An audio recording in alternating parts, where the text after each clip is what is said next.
for people that kind of think they might be interested in tech, if your university were to offer like basic computer science classes to freshmen, that's a great way to know if you want to do it.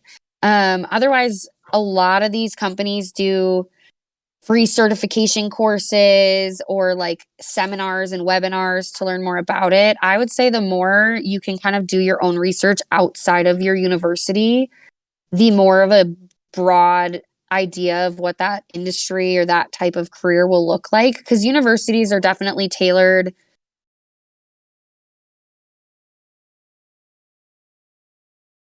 Well, hey, thank you for wanting to be on the podcast.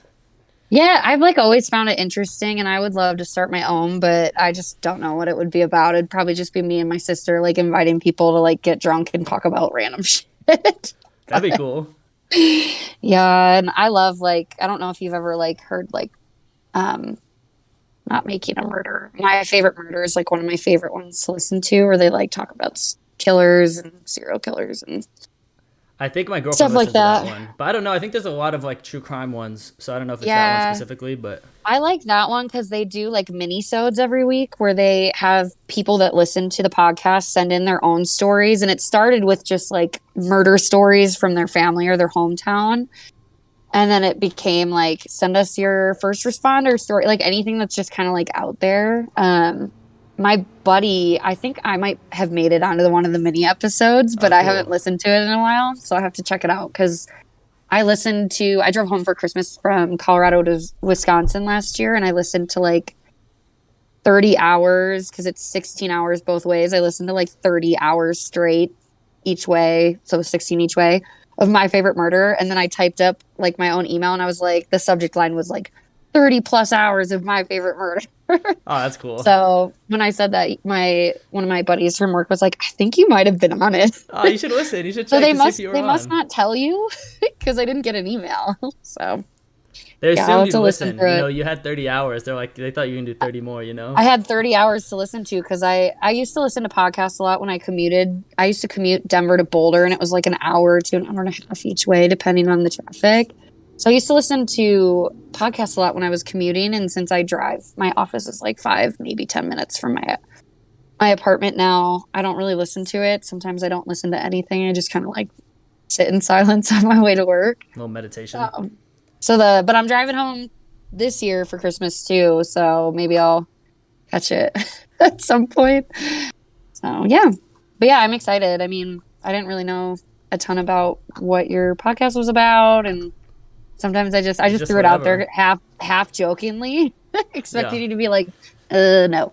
Oh no, no, I'd love to have you on. It's cool. We haven't like you recruited me to Memory Blue, which I'm very appreciative of. You've really helped me. You've helped set me up, so thank you.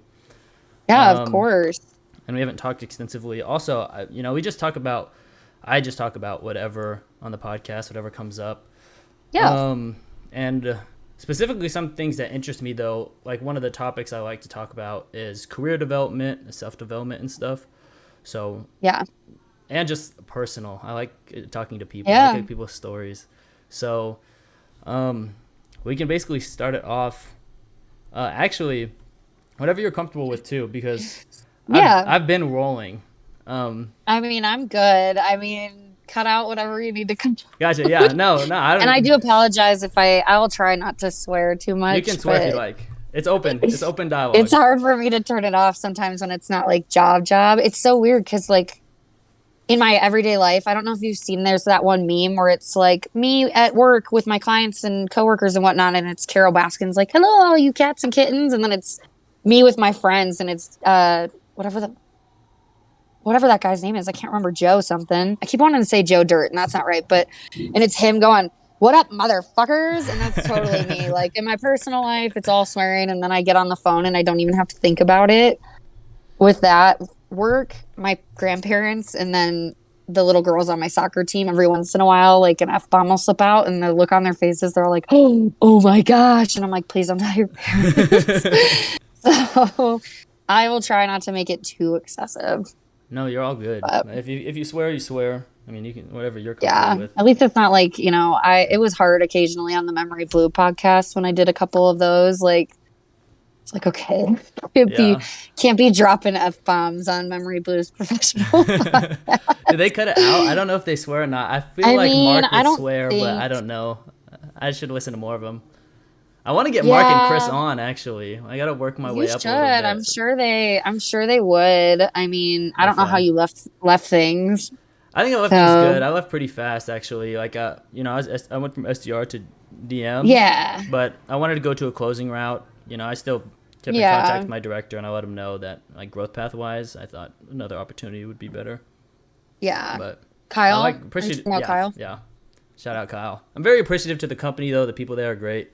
Like Yeah. I think it really is like a great entry into tech. Oh, Um, for sure. I mean, I didn't lie when I was interviewing you for the internship. Like, if that's what you're trying to do, it's a great first step, whether you stay or get hired out or leave and find a company that's not a client.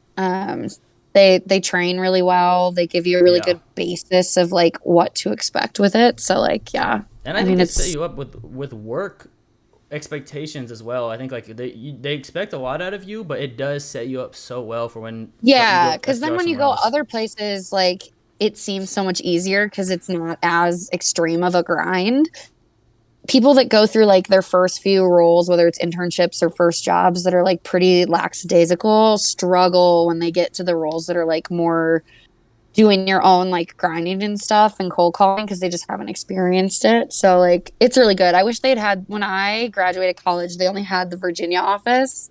And so I maybe Boston. I don't remember what the second office was. It was either I think they only have Virginia because I know I didn't want to go to Virginia. I also didn't really understand what they did when I first found out about them. So I wished I had known about it sooner. I think that's a great start too, and I'm curious, like, what is your Memory Blue story? How'd you hear about them? How'd you end up there? Yeah. So I worked for a company as an intern outside sales rep. My summer between my junior and senior year of college, I super slacked, didn't want to do sales at all. By the time I started looking for internships, uh, sales was all that was left. Applied, got the internship a week before they flew me out to go to North Carolina for the training. And it was a company at the time, it was University Directories. The next year, they rebranded to Around Campus and they did print. Um, some of the universities still did directories, but most of the time it was like student calendar planners. And we had to do outside sales selling advertising space within these planners that went to the students, to local businesses that were trying to target the students. So it was print advertising. It was completely commission, but you had a draw each week. So you got paid each week, but it was on a draw. And it was $200 a week, which is like 800 a month, which even when I was in college, it wasn't that long ago, was like not livable in some places. But I did really well. I got brought back for they had a secondary internship where they would bring top performing interns back to be like assistant managers, and you got given a region and you worked with the regional manager. I did that for the summer, went home for the month of September after I'd graduated, and then got offered a regional management job, moved to North Carolina, and I did that for about 2 years. And Memory Around Campus would hire like 600 to 700 interns around the country every summer. So they didn't have the ability to bring everybody back full time. So they had a partner network that would show up to the week long training.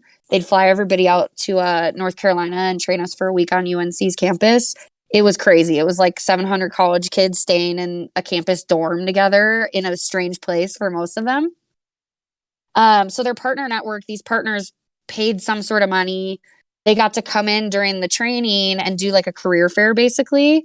And then at the end of the summer, Around Campus would send them a list of sales reps, and it had like our names, contact info, what year we were, because they took everyone from freshman to senior. And then they had us ranked. So it was from like top sales down. I finished 51 out of like 632 or something. Let's go. And That's lit. Memory Blue was one of those partners. So, and that was before Memory Blue didn't have their own internship at that time. I think they developed their internship when Around Campus, like went out of business. So that's how I found out about them, but I didn't really know what they did. They didn't have any locations in Wisconsin or Chicago or any of the places I thought I would end up. Didn't think I'd end up back in North Carolina. Um, so that's how I heard about them. In 2020, I was miserable at my job, and I had reached out to Kristen when I moved to Colorado before they had the Denver office to see if they would let me work remotely at Memory Blue. And she said no. And then in 2020, she was like, hey, we're hiring new campus recruiters. Like, you obviously, I had the experience. So as a regional manager, I managed a region of 40 interns.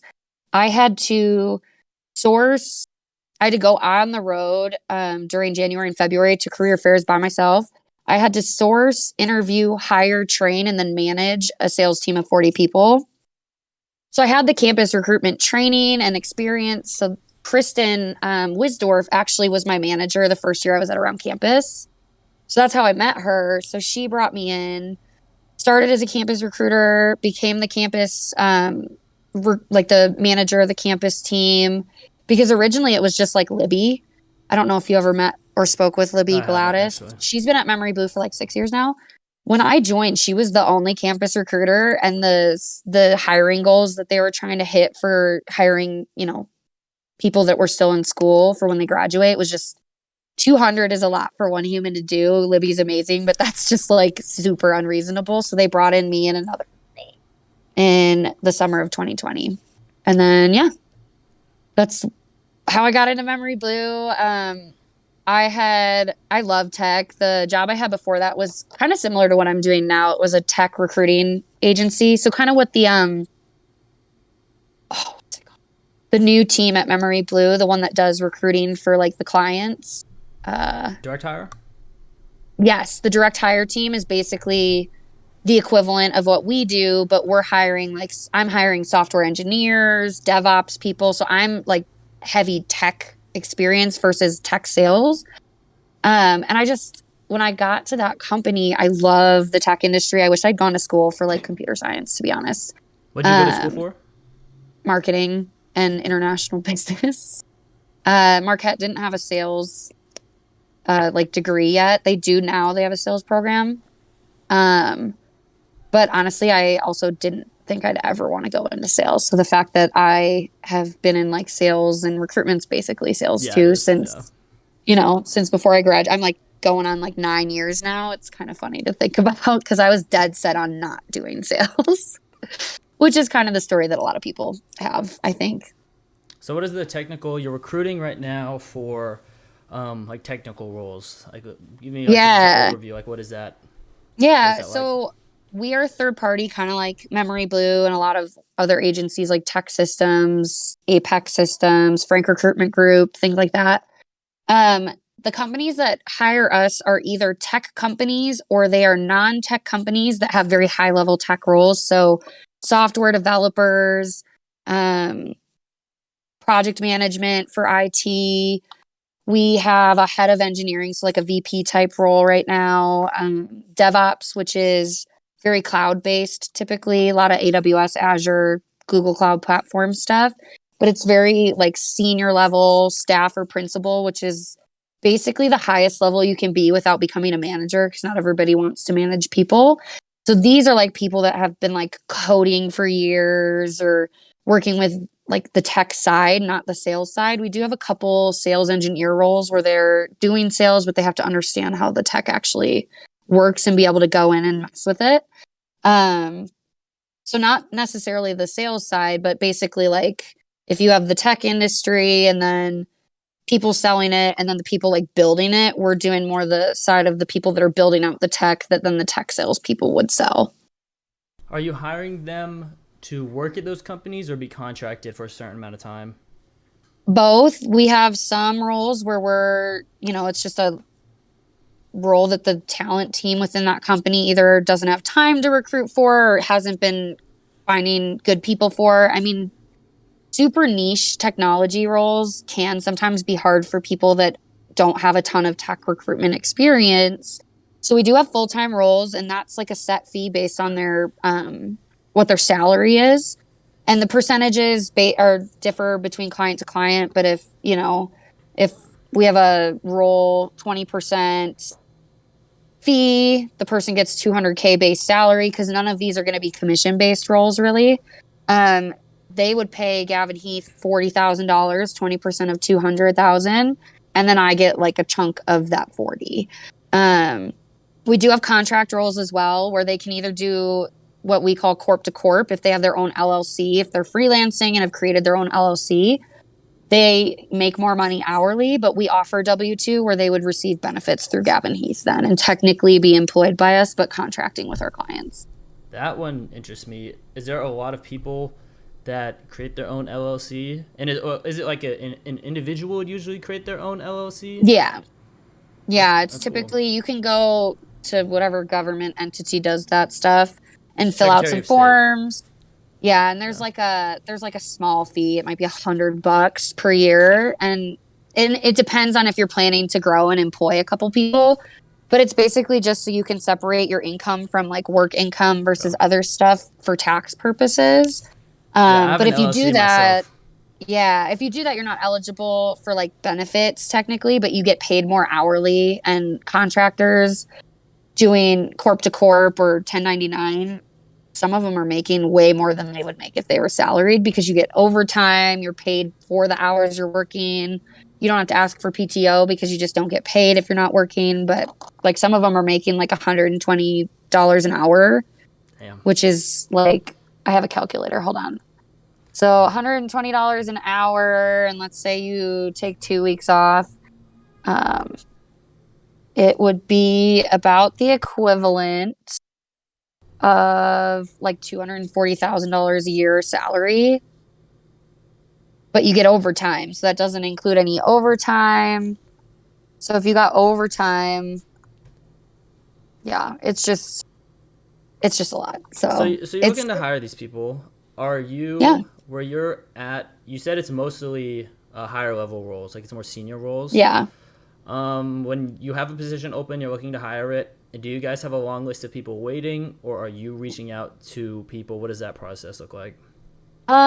We do get applicants because we have an ATS system that when we put a new job in, it posts it on all the job boards and LinkedIn, and if someone applies, it makes them a candidate in our ATS.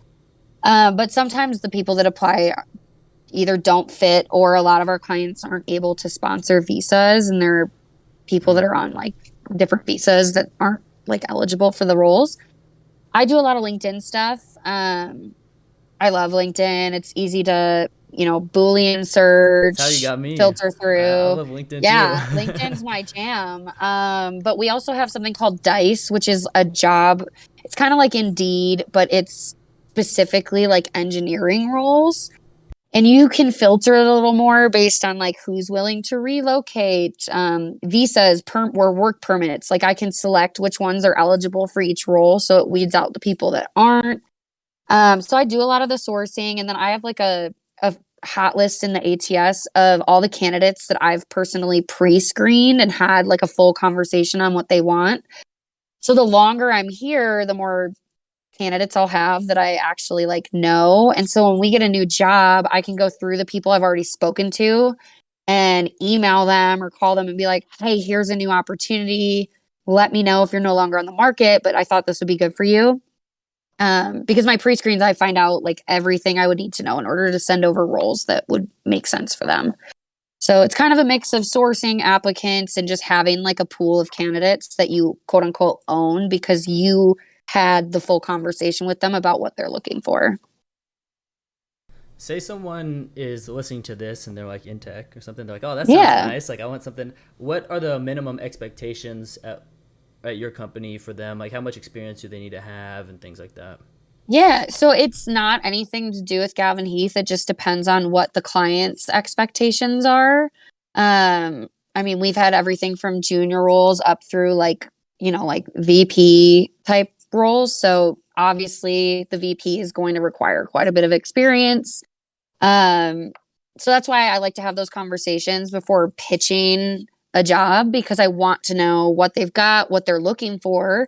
A lot of recruiters that do like tech, just any type of third party recruitment, but especially in the tech industry, a lot of recruiters just like keyword search and send jobs to people based on them having the same keywords in their resume, but they might have you might be sending them a role that they did when they first got out of college and now they've escalated, or maybe the pay's too low, or maybe it's not remote and it's in a different state.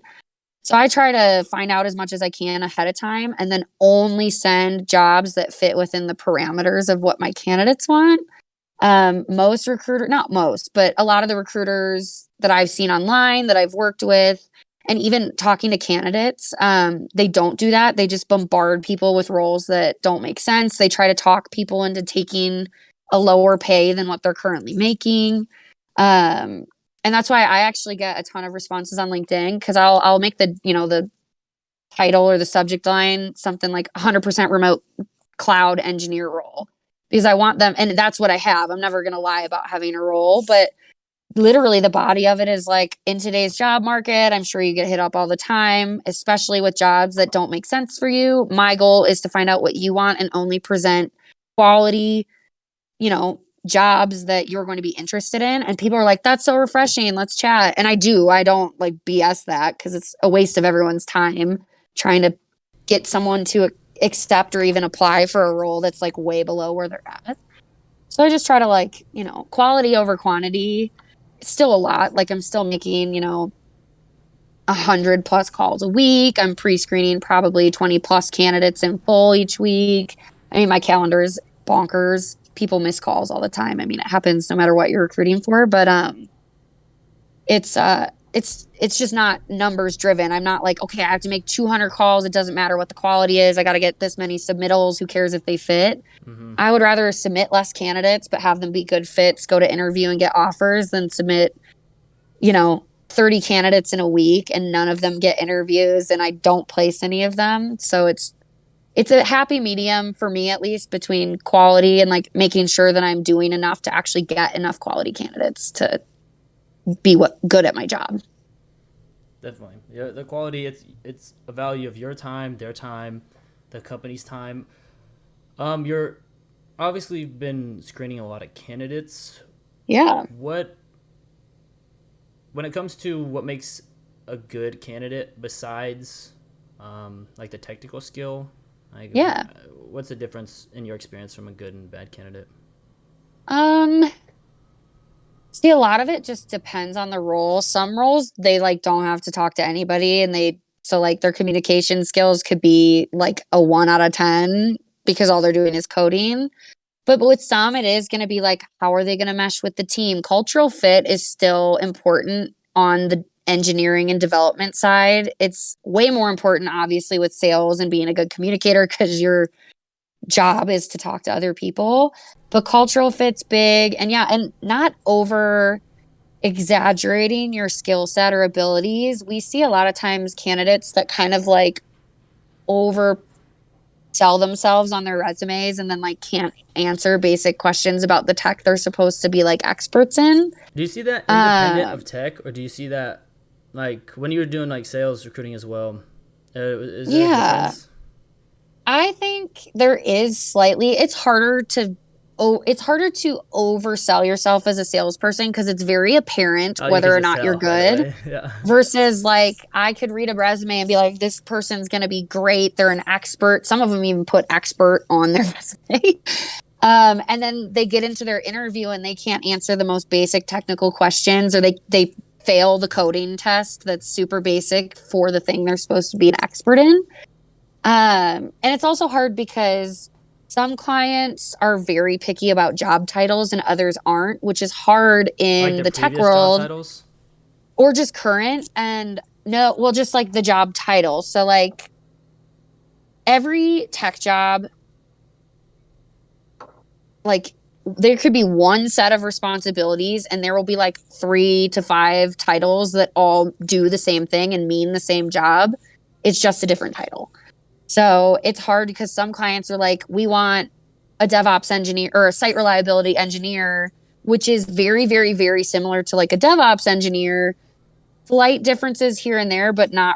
not really. Maybe one But of if those you companies might be send listening now them, and be like, they're different. They're well, different. yeah, that's the thing is they'll be like, we want to, this is what we want is site reliability engineer. They'll list the responsibilities. I could send them a candidate. This isn't all clients, but some. I could send them a candidate where every point on their resume matches the job description. But because they have a DevOps title instead of SRE, the client's like, we want SREs. It's like they literally do the same thing. So it's very client to client based. Some clients are super picky, very, very, very hard to find candidates because they're just expectations are way too high. Maybe they're looking for 10 years of experience, but they're only paying $100,000 a year salary, which is that's like a junior level, like a mid junior level, depending on what state you're in and if it's remote or not. But some of them, like their expectations are here, but the pay is here. Some of them are like, hey, this is our cap on pay, but if you find someone who's perfect and they're 5K over, send it over. So it's very, very dependent on like who your client is. And then are you working with their talent team, like the recruiters, or are you working directly with the hiring manager? Because talent teams don't really like when their companies outsource the recruiting. That makes So sense. they're a little bit harder to get candidates through. They're slower to respond. And if we have like questions, like if a candidate gets rejected and we're like, okay, what are we missing? Where did we miss the mark? They don't actually know because they aren't the person that's hiring that role. So they have to go back, get it from that person. Sometimes we never find out. Working with the hiring managers that will be like directly that this candidate or person will be directly reporting to is so much easier because they probably had that job at some point. So they actually know all the tech stuff. But they're quick to respond. They typically will give you legit feedback like this is why we are rejecting this person. And then you can set up interviews right away with them instead of having to go through 2 or 3 people before getting something to happen. Gotcha. Oh, you mentioned you just like being in the tech industry. Why? Yeah. I just find technology it's weird because I love like the back end stuff, like learning about all these different things. And I can talk quite a bit about a lot of types of tech. I don't know how to do any of it, but I like know what it does. I can explain it really well. Um, I hate technology. Like every time my iPhone iOS updates to like it's a big update, I like takes me like weeks to figure out what is happening with the changes. Um, but I just like learning about the tech stuff. I think it would have been cool being like a developer or even like DevOps engineering seems really interesting. I just wasn't exposed to it growing up or even before college. A lot of like my high school had business classes that I took and I liked that, but I didn't outside of, in middle school learning how to use like Word and Excel and like typing. We didn't really get to do any of the back end stuff. I did do a lot of like I wasn't coding, I was typing it in, but I don't know if you were around during MySpace. But you could I like was. go I do into know what it is. yeah, so you could go into the back end of your MySpace and put these lines of code to change the background, add music that would start when, someone went to your profile, change the font. And if you had like one thing wrong, it would like completely like screw up the page. I always thought that was fun, but I didn't know the language. Like I didn't know what I was doing. I was just copying and pasting off internet sites that had like MySpace backgrounds. Um, I just find it a really interesting and it's an industry that's not going away. It's just going to evolve. And it's one of the only industries where women actually, depending on what role it is, but with like developers, especially women tend to make a bit more money because most companies are trying to seek diversity. And so they are more willing to pay a woman who's slightly less qualified than her male counterpart during an application, during a candidacy when they're interviewing. I've had instances where they will hire a female candidate who's less qualified but wants more money than like a male candidate because they need like there are diversity standards with a lot of companies, especially in the Bay Area, where they have to hit certain diversity numbers. So I'm like, okay, I like tech. I find it interesting. I love like making like spreadsheets on Excel. So I like numbers. I like math. So I feel like coding would have been great for me, and I would have been making like bank. Like when I was working at my last job, I had the Bay Area territory. And I was like a full desk recruiter. So I did both BDRs where I had to pull in my own clients and I got to work with the clients and I had to work with candidates. Well, I didn't have to, but I worked with candidates. Because if I filled my own roles, I got 100% of the commission instead of having to split it. Um, That's hard that you did but like the just San want Francisco 100%. Bay Area, yeah, we had like female developers that were like 4 years experience making like 200K a year salary. So I'm like, dang, I could be making a lot of money, but there wouldn't be commission involved. And I do enjoy talking to people sometimes. So you like recruiting and you like tech now, like long term, what's the plan? um, I'm trying to figure that out. I definitely have an interest in whether it's full time or like part time, doing some sort of like working in like a sales program at a university, like a director of sales, maybe teaching some courses.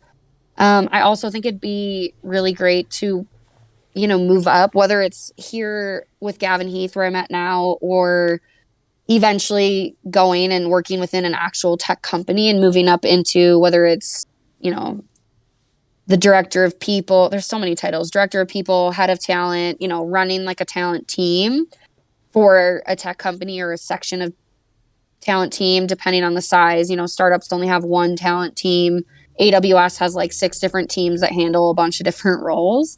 Um, but I definitely want to stay on the recruiting side. I have also, when I was working at Around Campus, I thought it would be really cool to work in like a career center at a university and like help coach students on interviews, resumes, help them get jobs. Cause I've been on this end where I'm the one looking at the resumes, doing the interviews.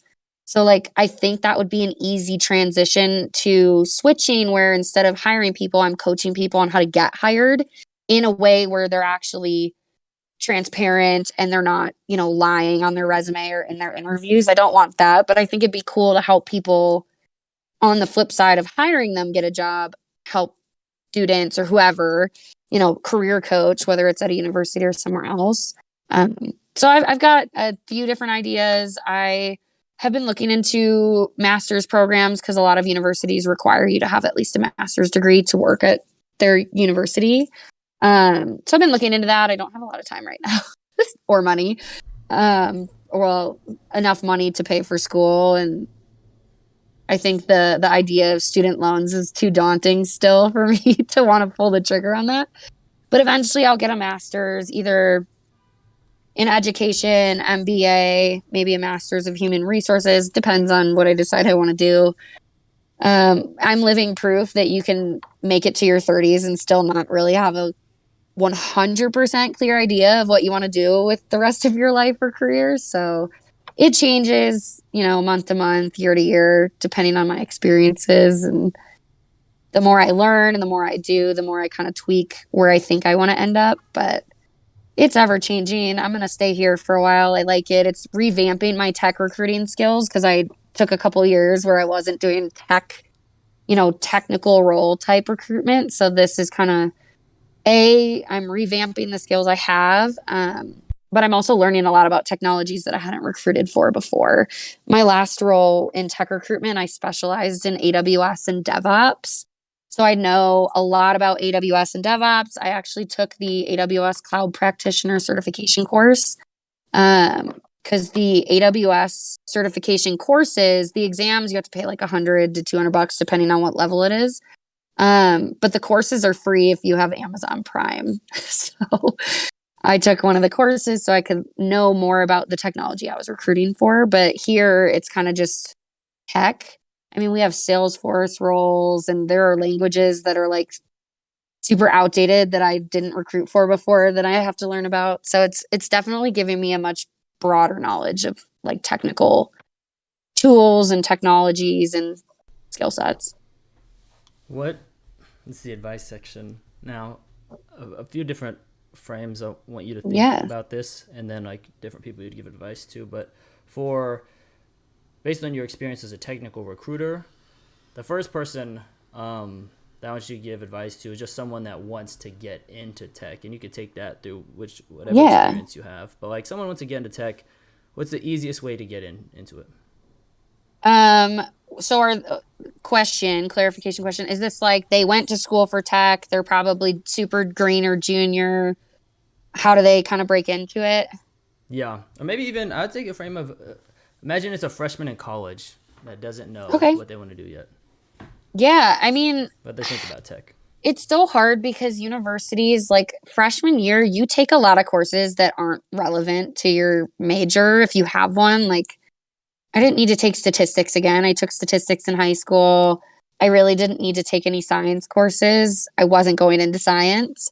I think having courses for, especially for freshmen, universities should start having courses, especially for the people who are undecided, that are like career path type courses where they can learn the basics of different careers.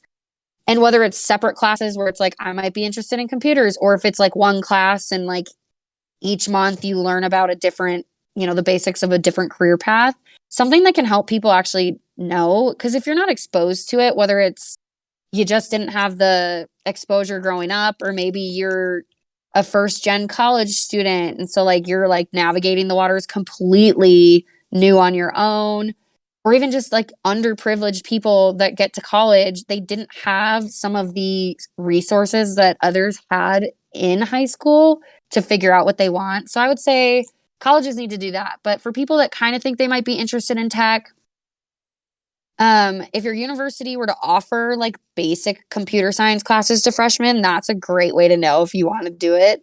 Otherwise, a lot of these companies do free certification courses or like seminars and webinars to learn more about it. I would say the more you can kind of do your own research outside of your university, the more of a broad idea of what that industry or that type of career will look like. Because universities are definitely tailored, obviously, towards what they're teaching. But, some universities are like very focused on one thing. Or like Marquette, for instance, has an amazing law school, an amazing PT school. I mean, the whole school is great. Like, it's a top school. But like they have certain areas that are like super, super focused on, whereas like others are very kind of broad when you go into it freshman year. So like doing research on your own, taking like a coding boot camp if they're free or super cheap, just figuring it out. And that doesn't just have to be for tech, that'd be for anything, but in the tech world, um, yeah, I would say like they have like career, not necessarily career fairs, because a lot of those, yes, they have the big all school ones, but a lot of them are very specific as well. But if your college offers like a career night where it's like guest speakers that come in and talk, or sometimes actually a lot of cities do that. Like Denver does a career fair where it's students from like 6 different universities around the Denver metro area. And they bring in companies from like all over in every industry, like just going and talking. And I know a lot of freshmen avoid career fairs, especially because they're not graduating for a while and a lot of companies don't offer internships. But I would say going to those, because you don't pay for them as a student, like walk around, ask the companies what they do, talk to the people that are doing those roles. IT companies that are hiring for engineers or developers are going to send people that are in that role. Just like with Memory Blue, we sent the DMs that had been SDRs to help at these career fairs because they can tell you exactly what it's like. And then when you're doing that, if something excites you, like look into that. Like if you're excited by something that you learn at a career fair, don't just be like exciting and then like keep chugging along on the route you're on. Like look into it, see how much it's going to take to, declare that or do a minor. Minors are great. And I think doing minors that are outside of what your major is based on is really good because it makes you more versatile. So like a sales and marketing bachelor's degree with, an information technology minor. That's awesome for tech sales because you have that kind of technical knowledge from your minor, but you're going into sales. Same thing with tech. If you got a computer science degree, but you have an interest in cryptocurrency or fintech or whatever, get like a finance minor, Yeah, mixing up I wish I would your have went degrees. back and like maybe a minor or oriented myself some type of way. Like go at least learn a Yeah. little bit of coding. I think it would have been beneficial, or some type of like technical skill. Like I'm a sales guy. I like sales, but Yeah. I think it would have been cool to learn. You also reminded me of something. Something I wish I knew that you just kind of gave me the idea with career fairs, because like you said, when I was a freshman, I didn't go to any career fairs. I didn't even go to any Yeah. career fairs like as a sophomore, really. But even when I did end up going, I used to go there and I would network a little bit, but a lot of times I would go there Yeah. just to impress people, and I wouldn't learn enough about the actual role. So, Yeah. I think to give myself past advice or to anyone listening, like go there, like you said, with the intent to learn about roles and just ask questions and be very curious. You obviously want to impress people and network, but you don't need to go there just to try to look some like cool to the employers. Like obviously you want to, but Yeah. at the same time learn about what you really want to do. I wish I would have done that. So Yeah. And it's a big thing. Like, go to a career fair. The first question you should ask, after introducing yourself is like, hey, I'm a freshman, sophomore. Do you have any internships? If they say no, be like, okay, that's totally fine, but I'm interested in your company. Can I ask you some questions? So when I'm old, if they have an internship, but it's only for juniors. So when I'm old enough, for when I hit the year that I'm able to be an intern, I have these questions answered already. Companies love that, and unique questions. I started going to the business school career fairs my sophomore year, and I was really interested in Striker, and I asked questions that no one else had asked. And the next 2 years when I went back, the one guy that had been there every year actually remembered who I was. He didn't remember my name. I don't expect that, but he was like, I remember talking to you last year. You had all those insane questions. So unique questions, and just like laying it out. If they don't have an internship, just tell them like, hey, I'd love to take just a couple minutes of your time to ask you some questions to see if this would be something I'm interested in the future. and be Recruiters genuinely love be that. genuinely curious. Be Yeah, genuinely and like they really try to figure it they out. slash we love it. I loved when I was going to career fairs with Memory Blue or even around campus. If a student came up and was like, I looked you guys up, I have these questions, I'm really curious, like tell me XYZ, I'd be like, heck yeah, I didn't have to pull teeth to get them to answer questions for me. And they did their prior research, which is a big thing too. Is you should know which companies you want to go talk to. You should absolutely not walk up and tell the company like, hey, I didn't do any background research and I don't know anything about you. Tell me about your company. You don't have to know exactly what they do, because some descriptions are kind of confusing, especially in the tech world. And even tech sales, like Memory Blue, we had to kind of like walk people through it because it is a very different concept than most sales roles. But the ones that actually like, hey, I saw you guys were coming. I've heard the name around campus. I've got some questions. I was like, heck yes, like, let's go. This person's interested, they're curious, and they sought us out versus like us trying to like, because sometimes when it's slower at career fairs during like breaks, or, when people are in classes and stuff and people aren't coming up, you got to like wander away from your table and be like, come talk to us. And it's just like, it's Gotta less sell them. exciting when you Gotta have to sell like them. basically make them talk to you. So yeah, definitely talk to them, lay it out there transparently. Like, hey, I don't know exactly what you guys do, but I saw that you're in tech. I'd love to ask some questions.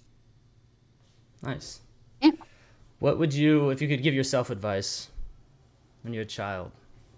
You can pick an age between like 10 to 20. Oh man, just But any advice? any advice, but you only get one, you only get a minute. You have to, this is a sales pitch and you don't need to sell yourself, but you have a minute to give yourself some advice just about any part of life. It could be career, it could be something about happiness. What would you tell yourself?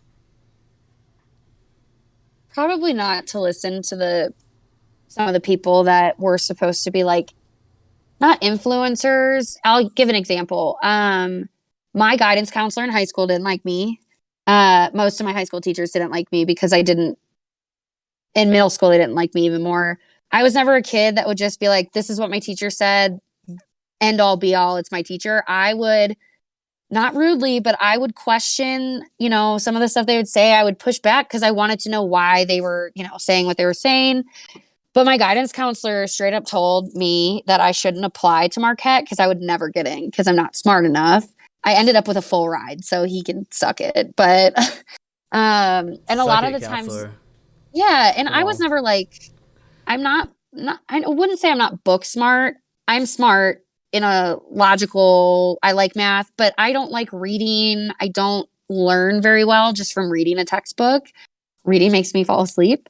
So I would just tell myself like, hey, it's okay that high school you're not getting like a 4.0 up, because high schools and the way that like K through 12 is designed is not, hey, learn how you best learn. It's very much like read a textbook, memorize this stuff, and like, whatever it is, practice it 100 times.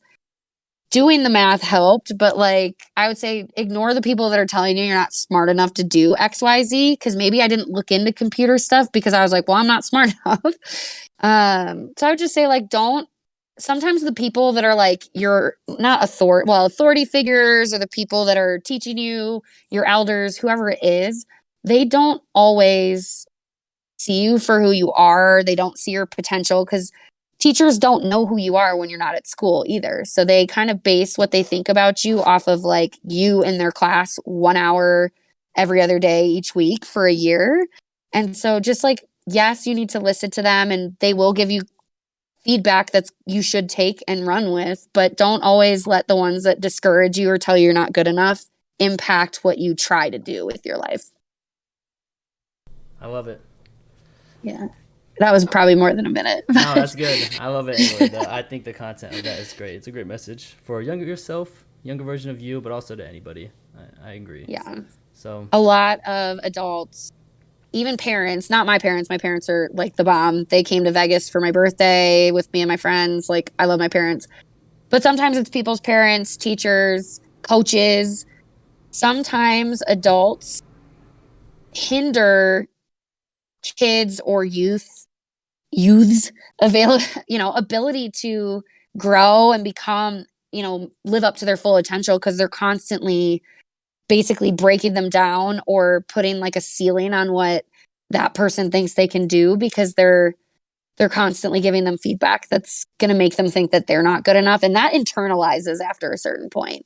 So it's very hard to break that internalized thought that you're not good enough when you've been told by people that are supposed to be like supporting you and helping you, when they're the ones telling you that you're not.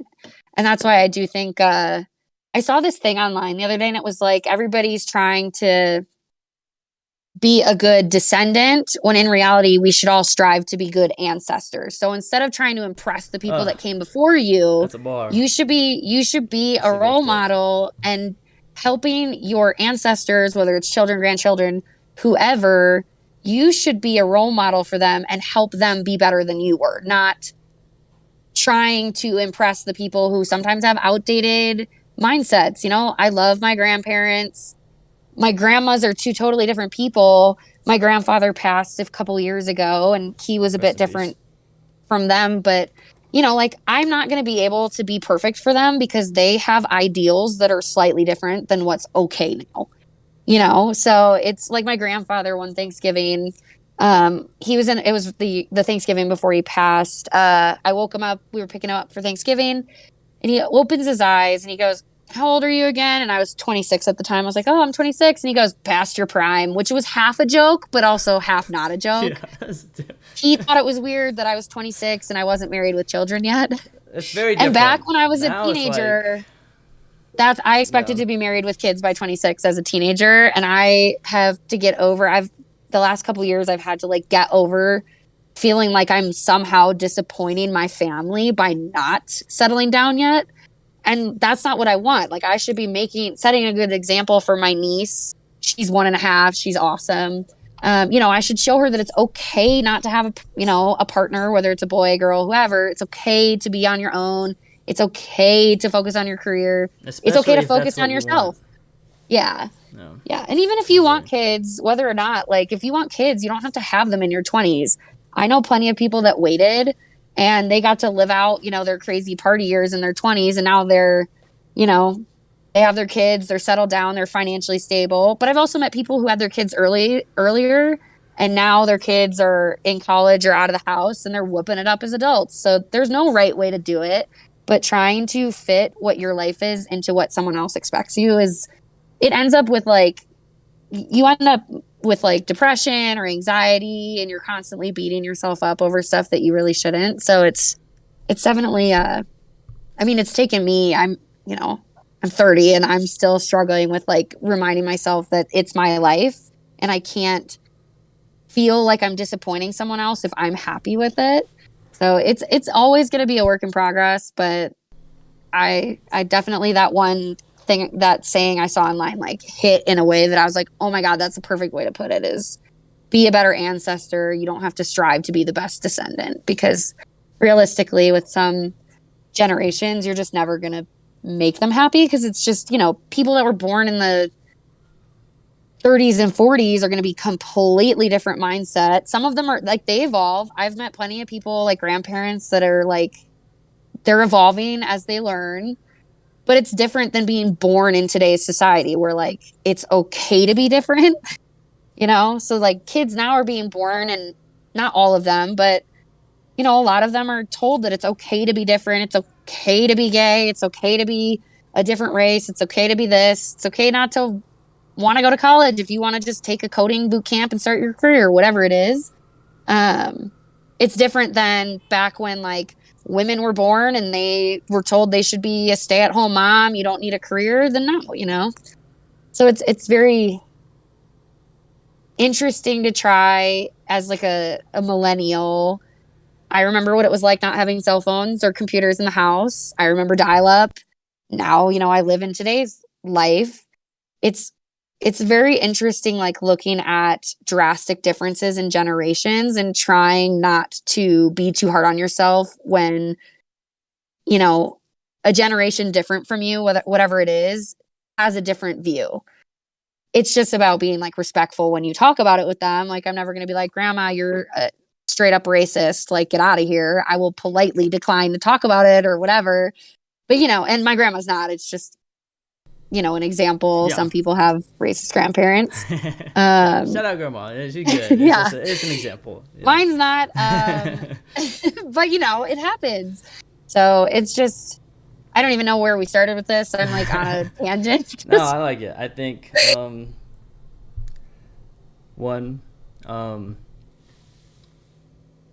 I think it will be beneficial to other people to hear, and it's beneficial for yourself or myself or anyone to hear.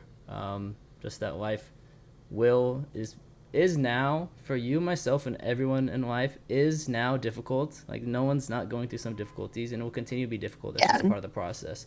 And it's cool to hear it, not because you want someone else to suffer, because you don't want to feel alone. And I do think one of the worst feelings is suffering, but it's amplified 10 or more times if you're alone when you're suffering. It's just a different feeling. Sometimes suffering with someone else isn't even that bad. But yeah. And we do have to remember, because I've seen this, and it just because you can never know, like if someone's having like a really hard time with whatever situation or whatever they're having a hard time with, you don't know how big of a deal that is to someone. So we need to get better just as a society and humanity at not being like, oh, that's not that bad. This is my situation. It's so much worse. You don't know that what you're going through emotionally is worse than what their emotions. People take things differently. It's the same with kids. When a kid is upset over something small, don't tell them that it's not a big deal. To them, at that age, it is a huge deal. And we need to stop like telling people that their struggles aren't struggles. Like, I get the first world problems thing, like, oh, I have to drink tap water. Okay, get over it. That's not what I'm talking about. But like, if someone goes through a breakup and like you handle breakups really well and it's not a big deal, but they're like devastated, don't tell them that it's not a big deal because there's plenty of fish in the sea. Like, they're going through it. Either support them or just shut up. Because I think because of that, and no, I don't think people do it on purpose, but like because that's like a mentality most humans like just naturally have, instead of like having to think about it before saying something, it's creating this like closed off where people don't feel like they can talk about their feelings anymore, which is like destroying the planet because people just like bottle shit up and then like shoot up a school. Out at some point. It comes out at some point. And not all of it's going to be that extreme, but like had some of these kids that have these mental health issues that are shooting up places, I'm not saying for sure, but if they felt like they could go someplace and really talk about it with someone and be understood or at least heard, maybe it wouldn't have gotten that extreme. Maybe it would have just been like, like paintballing up somebody's car or whatever it is. I'm not saying they'd be 100% cured, but I don't think if there was a better mental health system and it was more accepted, especially for men and boys, like the male gender, if it was more acceptable for you guys to talk about your feelings and have sad feelings or depressed feelings or like confused feelings that aren't like anger and happiness, if you guys had more of an outlet and people were more understanding about men being quote unquote sensitive,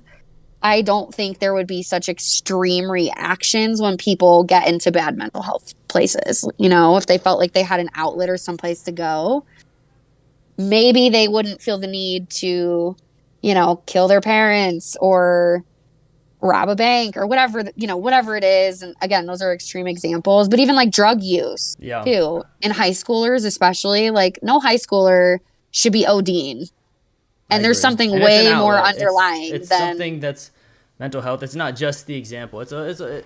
I yeah, think humans, we have to treat them as humans, and a human's not a simple thing. A human's very complex. So these things are yeah, not just, someone's not just a drug addict. Someone's not just shooting up a school. yeah, It's not simple. These things are, and I think one of the most important things, I think you hit on a great point, is that it just has to come from a place of understanding. Vulnerability is very important yeah, for women and men. And I do agree that men specifically, I'd say maybe from my experience, but a lot of things I see, you know, with guys hang out with guys, a lot of friends, you know, it's harder for them to open up because you may look yeah, weak. And I think there's a difference between vulnerability and being weak and things like that. But it's definitely a yeah. conversation that's very important.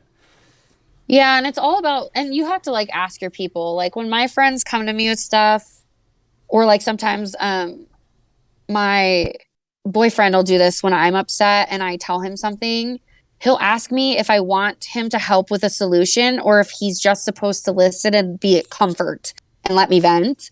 And that's a big thing, is knowing whether someone wants you to give them advice or just listen to them is huge. And then a lot of people don't really know the difference between like sympathy and empathy. And so, you know, someone will tell you something and they'll be like, oh, well, it's silver lining. It's like, no, empathy is when, like, if someone tells you something and you have never gone through it, sometimes my friends will bring that to me and all I'll be like, is like, that sucks. Can I do anything to help? And that's all they need, because they're not trying to have me fix them. They just need someone to tell them that it's okay that they feel shitty about it. And then, you know, whether you offer to help if you can or not, but there's that big difference between like, oh, you know, I went through that situation. Here's the silver lining or whatever, instead of just being like, you know what, that sucks. I will sit here and be sad with you if you want.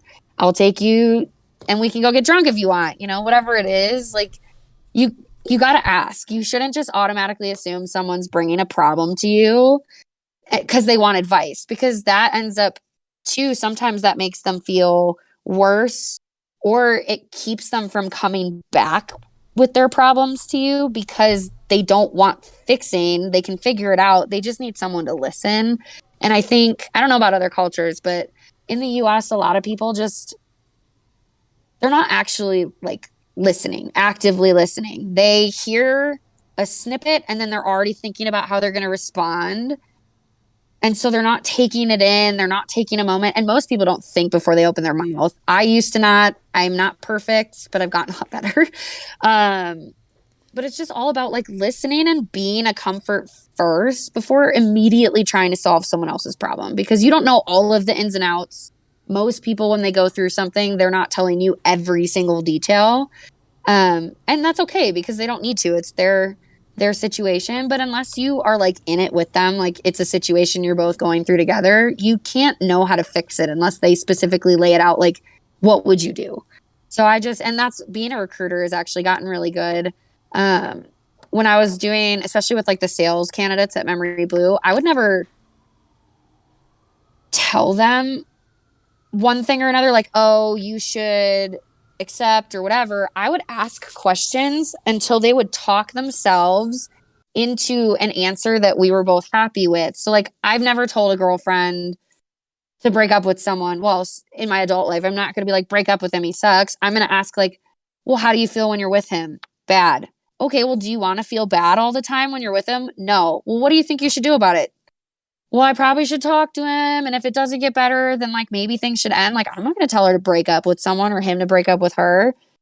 But if you ask them questions like, well, how do you feel? Do you want to feel like shit 24/7 when you're at home with your partner? No, of course not. No one's dating to feel like Hopefully.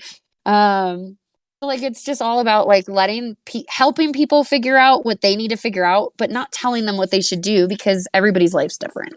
And what worked for you might be the complete opposite of working for them. You know, you could tell them to do something and it totally backfires. And it's like, well, it worked for me. So, yeah, I really liked psychology. I took AP Psych in high school and I like loved it. Well, Madisson, which I think helps with sales. I agree. And I think you've been dropping truth bombs beyond career. Really. And I agree with a lot what you say.